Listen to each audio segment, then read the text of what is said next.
ያዕቆብ መልእክት ምዕራፍ 1 ከቁጥር 1 ጀምሮ እስከ 12 ያለውን አነበዋለሁ። እንደዚህ ይላል። የእግዚአብሔርና የጌታ ኢየሱስ ክርስቶስ ባሪያ ያዕቆብ ለተበተኑ ለ12 ወገኖች ሰላም ለእናንተ ይሁን። ወንድሞቼ ሆይ የእምነታችሁ መፈተን ትዕግስት እንዲያደርግላችሁ አውቃችሁ ልዩ ልዩ ፈተና ሲደርስባችሁ እንደ ሙሉ ደስታ ቁጠሩት። ትዕግስት ምንም የሚጎድላችሁ ሳይኖር ፍጹማን ሙላን ትሆኑ ዘንድ ሥራውን ይፈጽም። ከእናንተ ዘንድ ማንም ጥበብ ቢጎድለው ሳይነቅፍ በልግስና ለሁሉ የሚሰጠውን እግዚአብሔርን ይለምን፣ ለእርሱ ይሰጠዋል። ነገር ግን በምንም ሳይጠራጠር በእምነት ይለምን። የሚጠራጠር ሰው በንፋስ የተገፋ የተነቃነቀ የባህር ማዕበል ይመስላል። ሁለት ሐሳብ ላለው በመንገድ ሁሉ ለሚወላውል ለዚያ ሰው ከጌታ ዘንድ አንዳች እንዲያገኝ አይምሰለው። የተዋረደ ወንድም ግን በከፍታው ባለጠጋ በውርደቱ ይመካ። እንደ ሳር አበባ ያልፋል፣ ፀሐይም ከትኩሳት ጋር ይወጣልና ሳሩም ይጠወልጋል፣ አበባውም ይረግፋል፣ የመልኩና ውበቱ ይጠፋል። እንዲሁም ደግሞ ባለጠጋ በመንገዱ ይዝላል። በፈተና የሚጸና ሰው የተባረከ ነው፣ ከተፈተነ በኋላ ለሚወዱት ተስፋ ስለ እርሱ የሰጣቸውን የሕይወት አክሊል ይቀበላልና ይላል። የዘላለም አምላክ የሰራዊት ጌታ እግዚአብሔር አባታችን ሆይ በዚህ ሰዓት ዘላለማዊና ቅዱስ የሆነውን ቃልን ከፍተናልና ቅዱሱ መንፈስህ በመካከላችን እየተመላለሰ ያስተምረን። ልጆችሽ ከእግዚአብሔር የተማሩ ይሆናሉ፣ የልጆችሽም ሰላም ይበዛል ብለሃል። እግዚአብሔር ሆይ ከሰው ሳይሆን ከአንተ እንማር ዘንድ መንፈስህም ይመራን ዘንድ መንፈስህም ያስተምረን ዘንድ ለልባችንም ይናገር ዘንድ በአስፈላጊው ቀን ደግሞ ቃልህ ወደ ልባችን እየመጣ ይመራን ዘንድ በኢየሱስ ክርስቶስ ስም እንለምንሃለን። እግዚአብሔር ሆይ እኔም የምናገርበትን ጸጋና ማስተዋል ስጠኝ። ለወገኖች መስማት የሚችሉበትንም አቅም ስጣቸው። ከሁሉ በላይ መንፈስ በመካከላችን ይመላለስ። በነገር ሁሉ ተባረክ። በጌታ በኢየሱስ ክርስቶስ ዘላለማዊ ስም አሜን። እንቀመጣለን።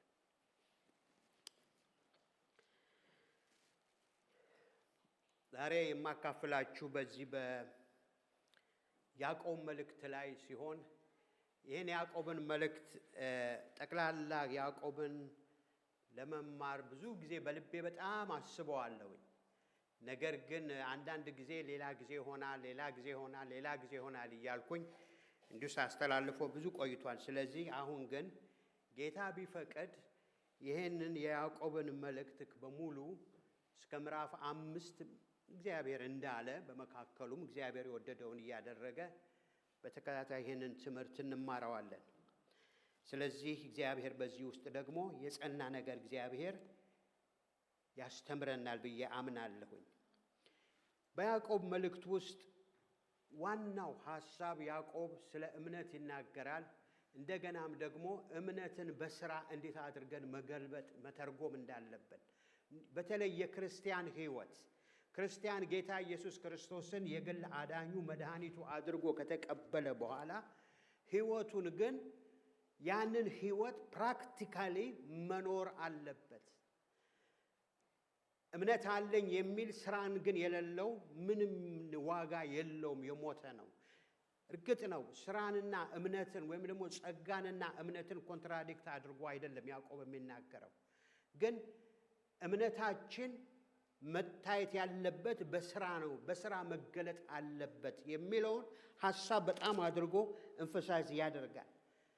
ስለዚህ ተግባራዊ እንድንሆን ራሱ ያዕቆብ የተለወጠው በዚህ መንገድ ነው።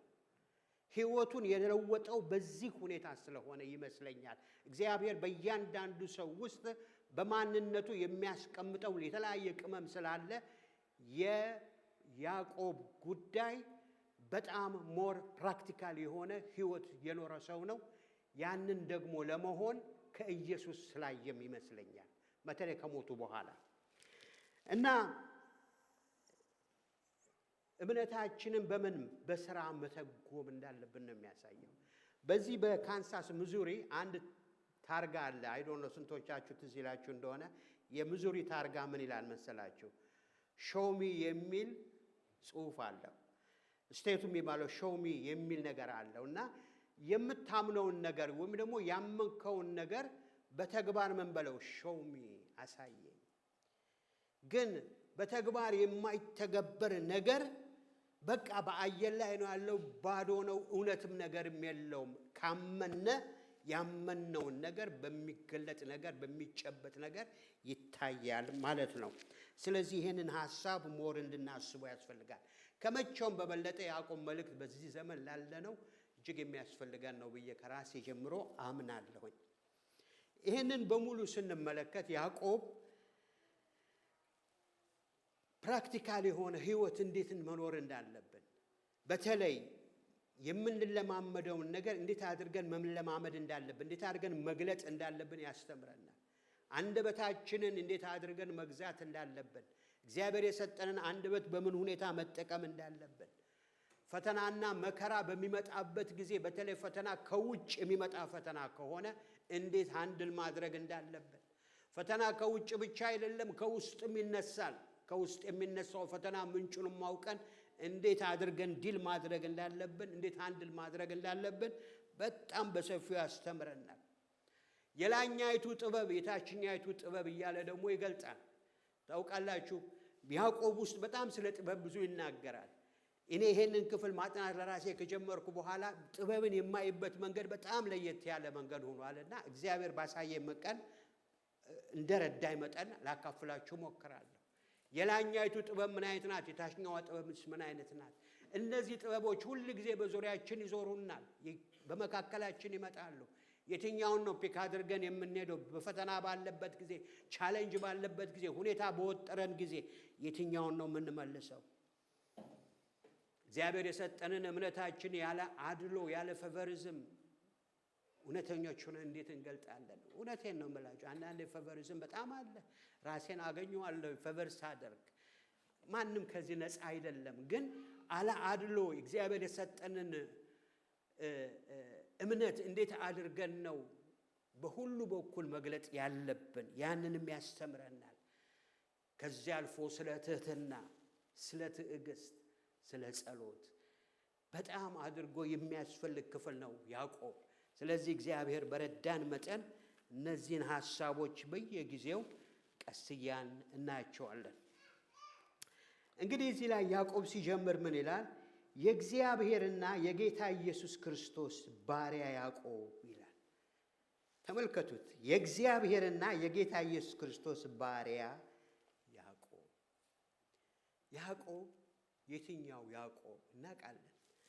በጌታ ኢየሱስ ክርስቶስ አገልግሎቱ ሰዎች ብዙ ያዕቆቦች ነበሩ። በተለይ ሁለት በጣም የታወቁ ያዕቆቦች አሉ ከራሱ ደቀ መዛሙርት ውስጥ ከመካከሉ ከነበሩት ውስጥ እና ከነዚያ ውስጥ አንደኛው የዘብዴዎስ ልጅ የሚባለው ትልቁ ወይም ደግሞ ደግሬተስ ተብሎ የሚጠራው ነው።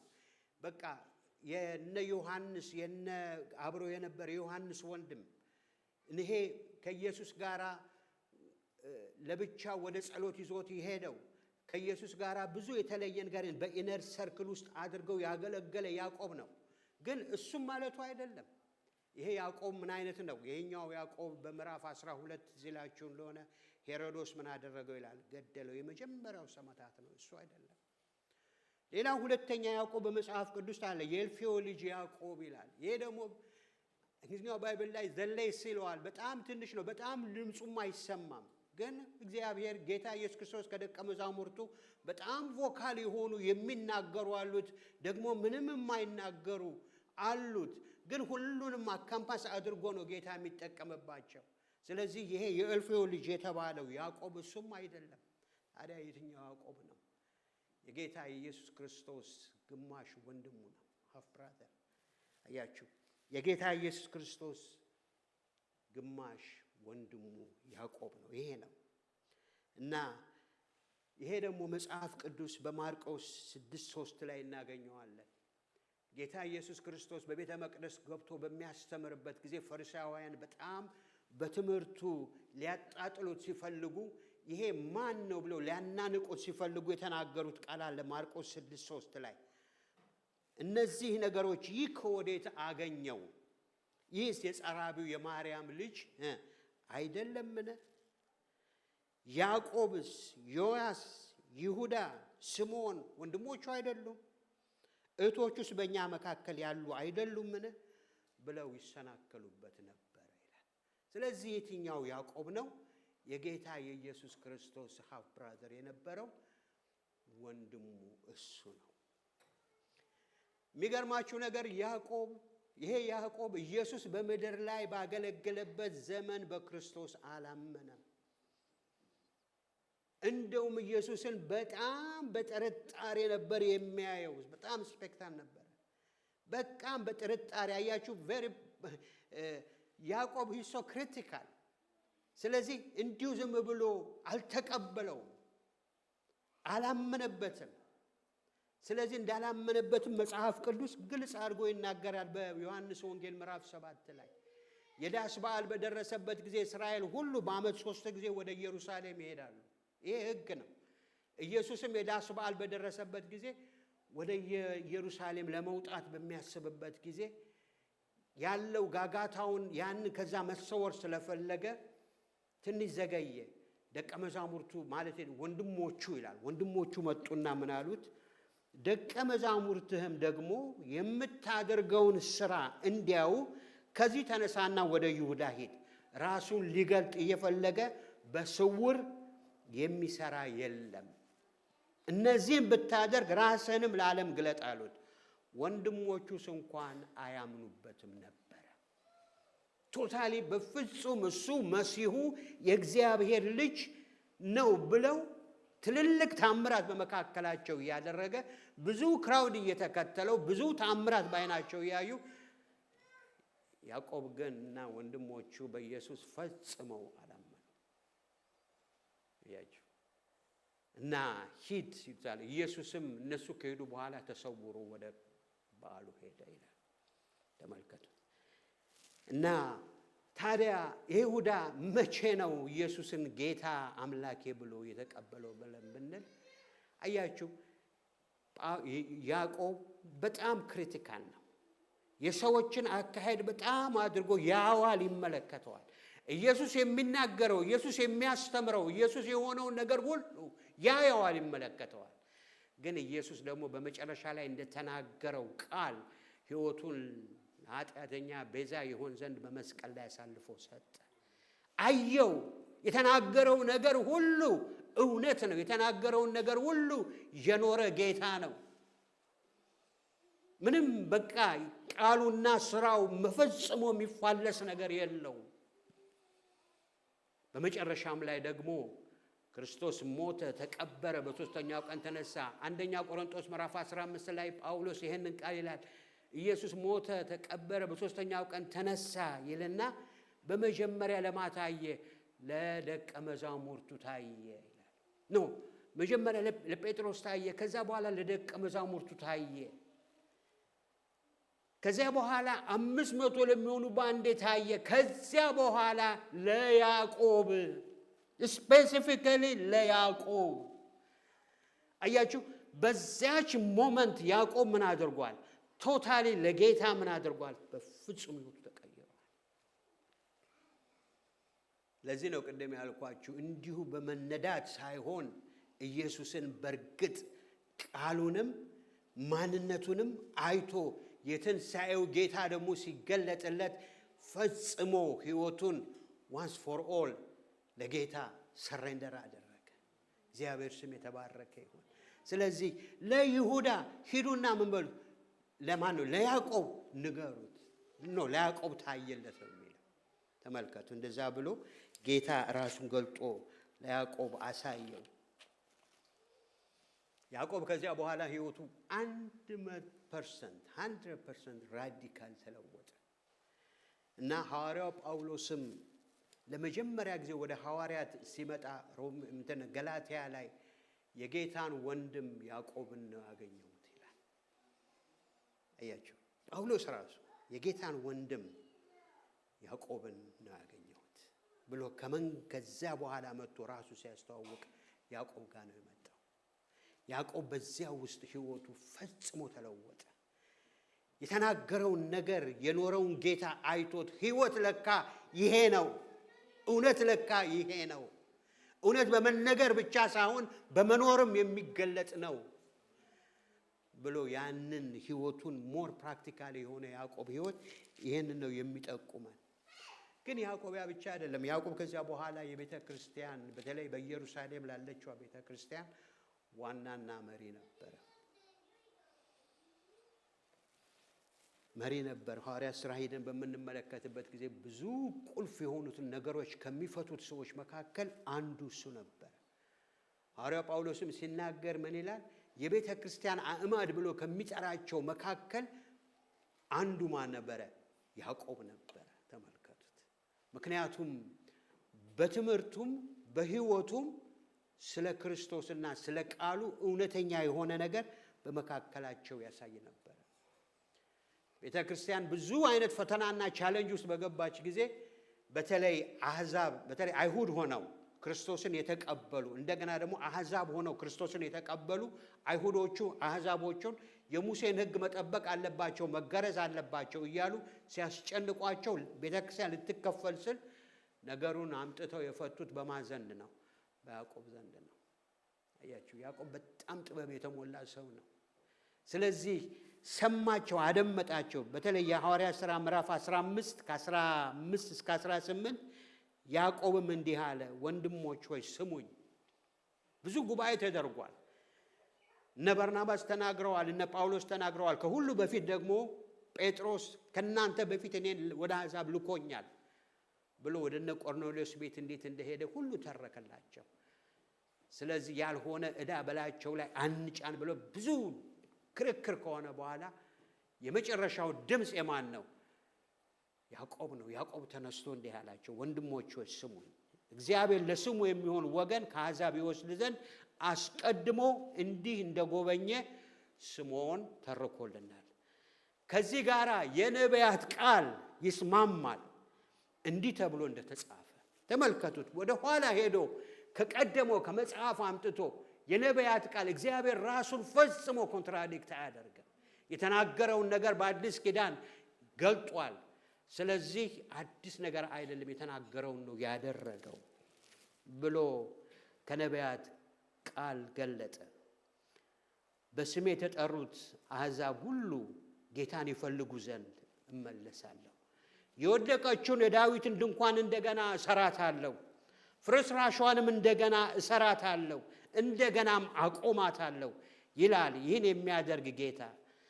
ስለዚህ በአሕዛብ ወደ እግዚአብሔር የዞሩትን እንዳናስቸግራቸው፣ አሕዛብ ሆነው ወደ ጌታ ዞር ያሉትን እንዳናስቸግራቸው፣ ነገር ግን ከጣዖት ርኩሰት፣ ከዝሙት፣ ከታነቀ ደም ይርቁ ዘንድ ሌላ ሸክም እንዳንጭንባቸው እኛና መንፈስ ቅዱስ ፈቅደናል። ተመልከቱ፣ አውቶሪቲው ሂዝ ቨሪ ፕራክቲካል ብሎ ያንን ነገር ተናገረ። ወዲያው ሁሉ ምን አደረጉ? በአንድ ድምፅ እውነት ነው ብለው የታመኑትን ሰዎች ወደ ደብዳቤ ይዘው ወደ አሕዛብ ወደ ተለያየ ቦታ መልእክት ላኩ። ይሄ ያዕቆብ ነው። ተመልከቱ፣ የምናጠናው ቤተክርስቲያን ታሪክ ሲናገር ያዕቆብ የጸሎት ሰው ነው ይባላል እና ጉልበቱ የምን ጉልበት ነው? የግመል ጉልበት እንደዚያ ነው። ምክንያቱም በጣም ረዥም ጊዜ በእግዚአብሔር ፊት ምን ያደርጋል? ይንበረከካል። ተመልከቱ። እና ይሄ ሰው ነው እንግዲህ ይሄ ካለ በኋላ ስለ ማንነቱ ሲናገር የእግዚአብሔርና የጌታ ኢየሱስ ክርስቶስ ባሪያ ይላል። ተመልከቱ። ቅድም ብያቸዋለሁ። የማን ወንድም ነው? የኢየሱስ ወንድም ነው። ሀፍ ብራዘር ነው። ቤተሰብ ነው። አንዳንዴ ስጋ ሳብ ያደረገን የለም። ከሌን እኮ አውቀዋለሁ፣ ከእሱ ጋር እኮ አብሬ አገልግያለሁ፣ እንደዛ ነው ብለን እናሳስባለን ነገሮች። ይሄ ሰውዬ ግን ኢየሱስን ካየው በኋላ የኢየሱስ ክርስቶስ እና የእግዚአብሔር ምን ባሪያ አብሶሉትሊ ያለ አይደለም። ሲሰረንደር ሂምሰልፍ ምንም እንኳን ወንድሙ ቢሆን ወንድሙ ብሎ እሱ አልጠቀሰም፣ ሌሎች ናቸው። እሱ ግን ያለው ምንድን ነው? ባሪያ። እሱ ብቻ አይደለም። መጥምቁ ዮሐንስ ትዝ ይላችኋል። መልአኩ ነው እንደሚተናገረው ዘመዳሞች እንደሆኑ ማርያምና ኤልሳቤጥ ወይም ከዝን እንበለው። ግን አብረው ባስተዳደጋቸው እኔ ይመስለኛል እንደ ማንኛውም ልጅ ሳይጫወቱ አይቀሩም። እንግዲህ ያን ጨዋታው ምን እንደሆነ ባይታወቅም ግን ካደገ በኋላ ሲያየው መንፈስ ሲገልጽለት ኢየሱስ ማን እንደሆነ ያለው ምንድነው? የጫማውን ጠፍር እንኳን ልፈታ አይገባኝ፣ የማይገባኝ ጫማውንም ልሸከም አይገባኝም ብሎ እውነተኛ የሆነ ጄኒዩን የሆነ አለ አይደለም የማስመሰል ነገር ሳይሆን ራሳቸውን በዛ ፖዚሽን ላይ ሲያስቀምጡ ታያላችሁ። እግዚአብሔር ይርዳን። በተለይ በዚህ ዘመን ያለን አገልጋዮች እንዴት እንሆን ይሆን? ያውም የነሱን ያህል ያ መረዳትና ያ መምጣት መጥቶልን እንኳን ሳይሆን እንዴት ነው የምንለው? አንድ ጊዜ ሰማሁ። አንድ አገልጋይ ሊያገለግል ወጥቶ ዛሬ ማገለግላችሁ ከአብና ከወልድ ከመንፈስ ቅዱስ ጋር ስብሰባ ነበረኝና ከዚያ ያገኘሁትን ነው ብሎ ራሱን ወደ ማስ ሲያጠጋጋ ታያላችሁ። ግን እውነቱን ልንገራችሁ ሩቅ መንገድ አያስኬድም፣ በፍጹም አያስኬድም። ከነዚህ አባቶች ግን የምንማረው ምንድነው? ሂዩሚሌሽን ነው። አያችሁ፣ ራሱን ዝቅ አድርጎ አከበረው። ስለዚህ ያለው ምንድነው? የክርስቶስ ኢየሱስ ባሪያ እና መልእክቱንም ሲጽፍ ለተበተኑ ለ12 ወገኖች እንደው በጣም ጊዜ የለኝም እዛ ውስጥ ላልቆም እንጂ ለራሴ በዚህ ሳምንት እንኳን መልስ ያገኘሁታል። እኔ በሳምንት ዲሲ ነበርኩኝና ሰው ይጠየቁኝ፣ አንድ ጥያቄ ጠየቁኝ። ምንድነው? ስለ እስራኤል ነው። እና ያዕቆብ ልጆች አንዷ ምንም እኮ መጽሐፍ ቅዱስ ብዙም ጥልቀት የላትምና ግን በጌስ የመለስኩት ግን ልክ ነኝ። እና 12 ናቸው ያዕቆብ ልጆች። አዎ አሁን ግን ኢየሩሳሌም ይሁዳ ታዲያ ሁሉ የት ሄዱ እነዛ ነገዶች? እና አንድ ጊዜ ግን ያው ኢየሩሳሌም ደንስ ስለነበረ ጥያቄንም ጠይቄ ነግሮኛል ሰውየው።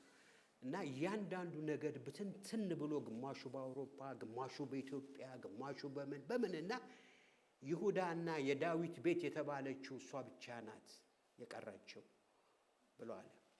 እና ያዕቆብ ለቀደሙት አይደለም ለተበተኑት ብሎ ሲል ወገኖች ብሎ ሲል ያው ይሁዳና ኢየሩሳሌም ሪፕሬዘንታቲቭ የሚያደርጉት ሆል እስራኤልን ነው ማለት ነው የጠራው። በቃ እነሱን ነው ሪፕሬዘንታቲቭ የሚያደርገው የሚል መልስ አገኘሁኝ። ኢሳይያስ 11 ላይ በጣም የሚያስደንቅ ነገር አለ።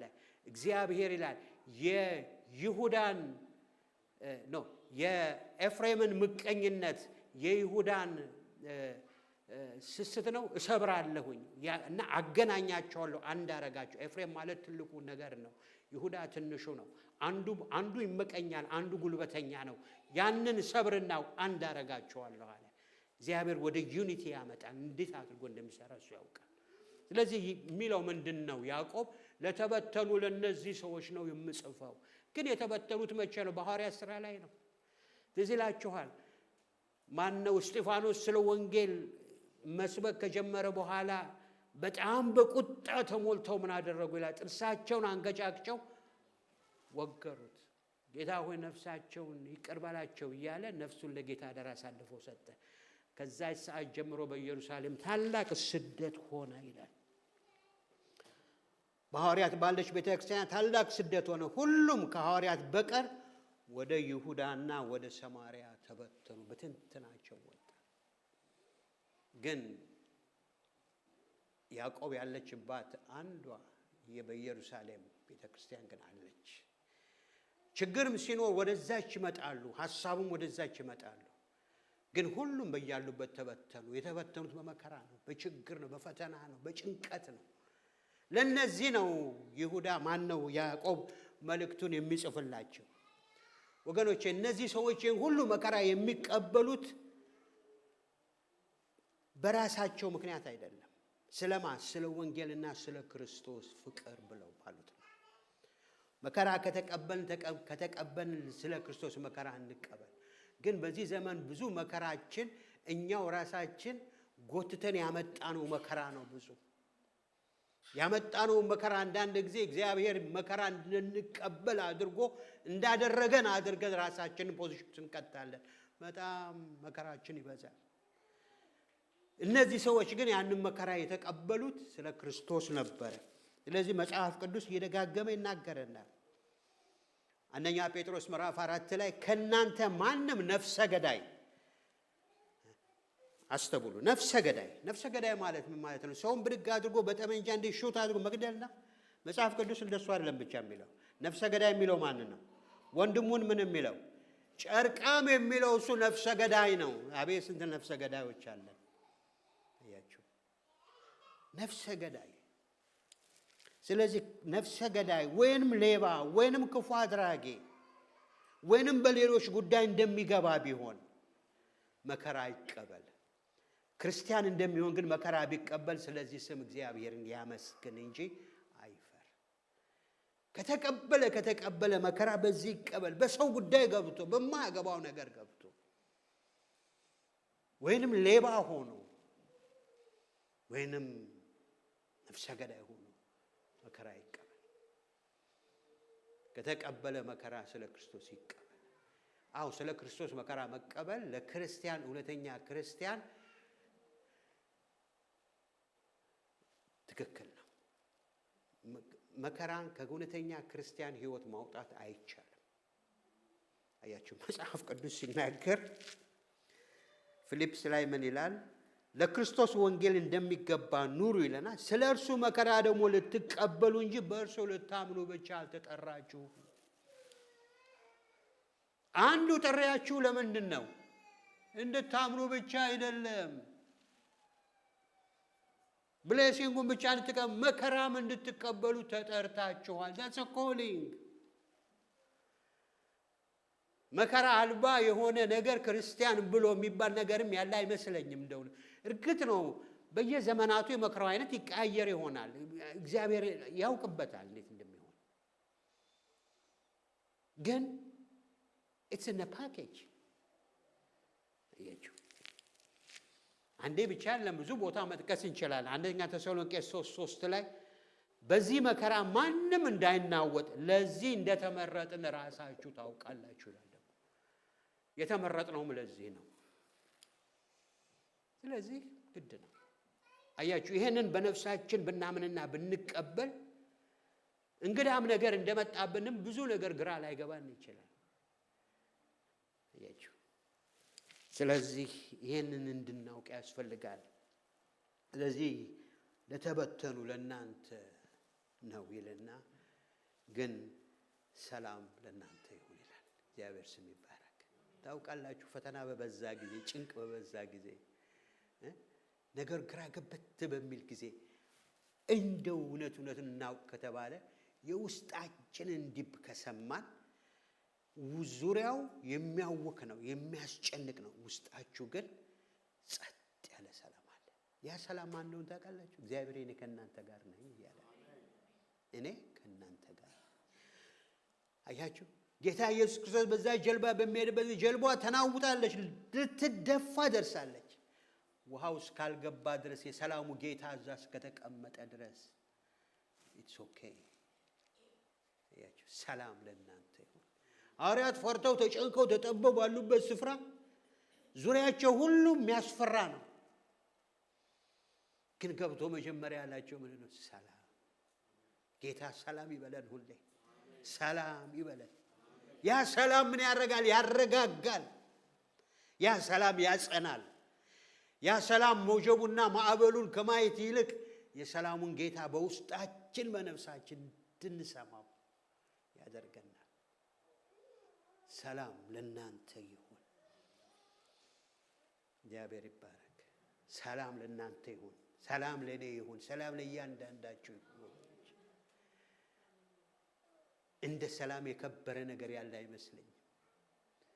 ያችሁ እንደ ቀላልም ኮሞዲቲ አንየው። ስለዚህ ይሄ ሰው ሲላክላቸው ያላችሁበት ሁኔታ በጣም የሚያውክ ነው። ወደፊት እናየዋለን ዲቴሉ። ግን በዚህ ሁኔታ ሁሉ ሰላም።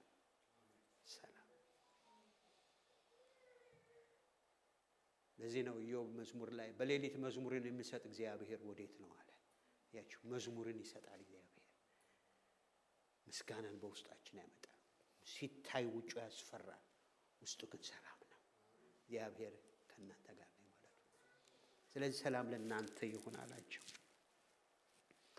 ስለዚህ ቁጥር 2 ላይ ወንድሞች ሆይ የእምነታችሁ መፈተን ትዕግስት እንዲያደርግላችሁ አውቃችሁ ልዩ ልዩ ፈተና ሲደርስባችሁ እንደ ሙሉ ደስታ ምን በሉት? ቁጠሩት። ተመልከቱት፣ እንደ ሙሉ ደስታ ቁጠሩት። አያችሁ፣ ቁጠሩት የሚለው ነገር በቃ ካውንት እኛ እናመጣው ግን አክሴፕትድ በቃ ሙላት እንዳለው መልካም ነገር ይዞ እንደሚመጣ አምናችሁ ደስ ይበላችሁ። ወይ ስሜቴ እኮ ምን አለ ደስ አላለው ስሜቴ ያመመው ነው ልንል እንችላለን። ግን እግዚአብሔር የሚለው ምንድን ነው? እንደ ሙሉ ደስታ ቁጠሩ። ታውቃላችሁ እግዚአብሔር ኢሳይያስን ሲናገር መጀመሪያ ከመጨረሻውን ይናገራል እግዚአብሔር ይላል። የመጨረሻውን እግዚአብሔር ይናገራል ከመጀመሪያው ቦታ ላይ ሆኖ።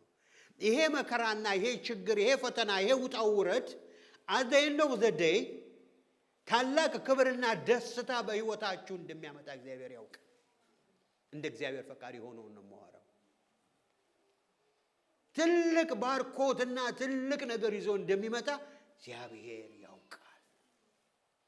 እግዚአብሔር ሳያዩና ሳይመለከተው የምናልፍበት ምንም አይነት ቻሌንጅ የለም። እንደ እግዚአብሔር ፈቃድ በሆነው መንገድ ላይ በመጨረሻ በቀኑ መጨረሻ ግን ትልቅ ክብር እንዳለ ደስም እንደሚለን ስለሚያውቅ ከወዲሁ ግን ምን በሉ ቁጠሩት።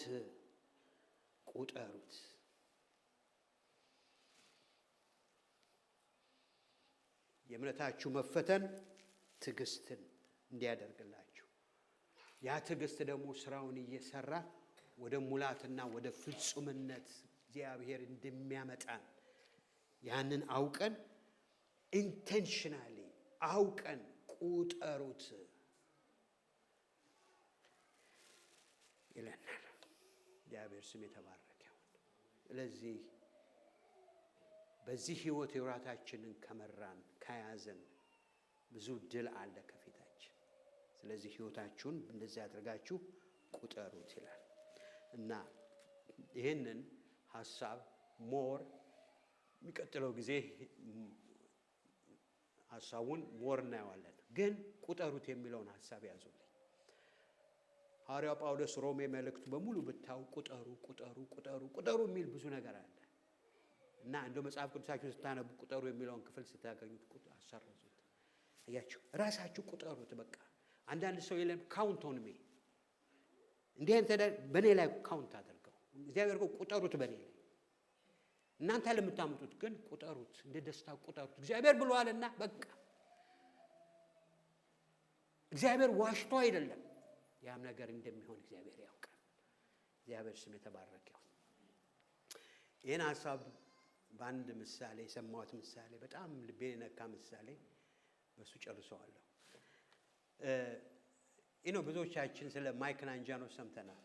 ማይክላንጃኖ ብዙ ስዕሎች በተለይ ቅርጻ ቅርጽ የሰራ ሰው ነው ይባላል እና ይሄ ሰውዬ በ16ኛው ዘመን ክፍለ ዘመን የነበረ ነው እና አንዱ ከሰራቸው ነገሮች አንዱ ዳዊት ነው። ዳዊት አይታችኋል፣ ጉግል ላይ ብታረጉ አለ፣ ብዙ ቦታ ላይ አለ።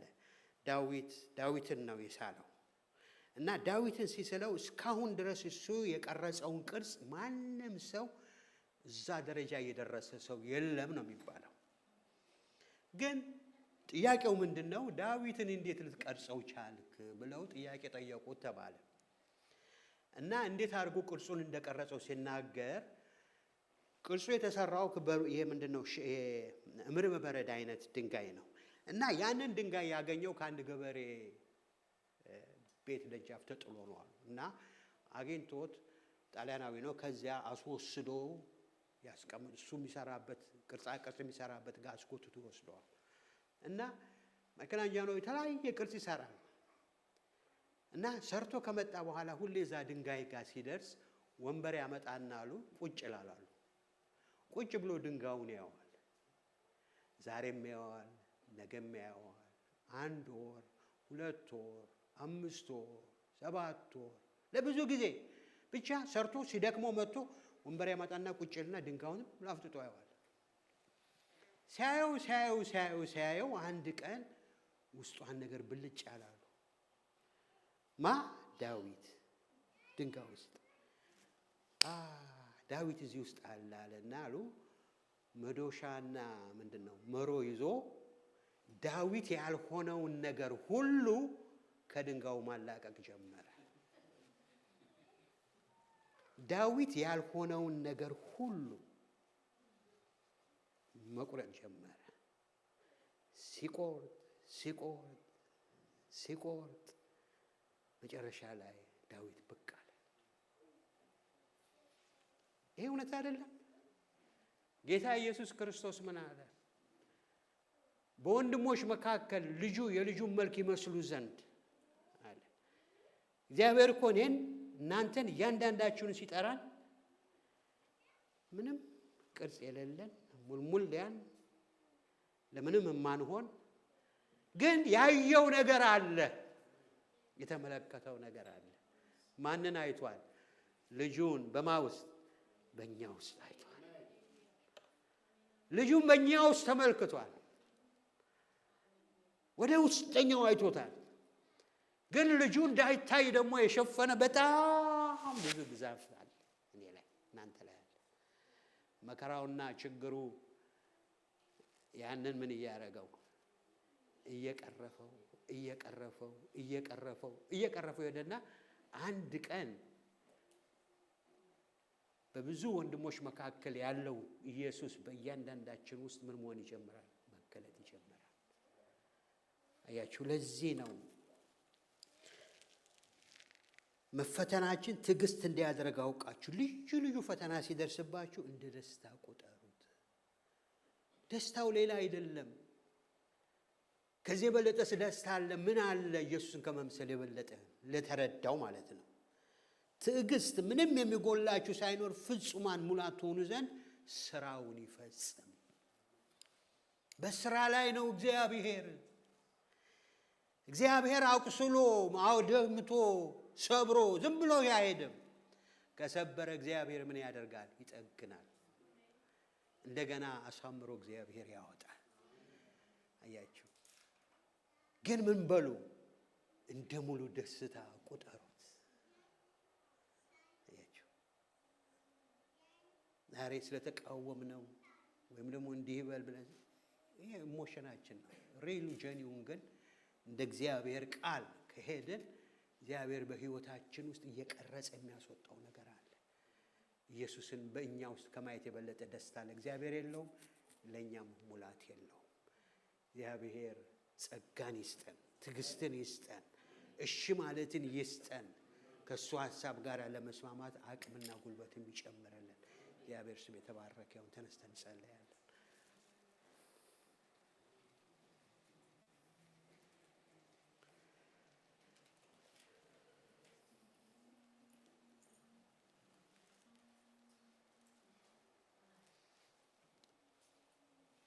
ወገኖች እስቲ ያስቡት፣ እስቲ ራሳችሁን እኔ እግዚአብሔር ለኔ ያለው ዓላማ ምንድነው? ለእናንተ ያለው ዓላማ ምንድነው?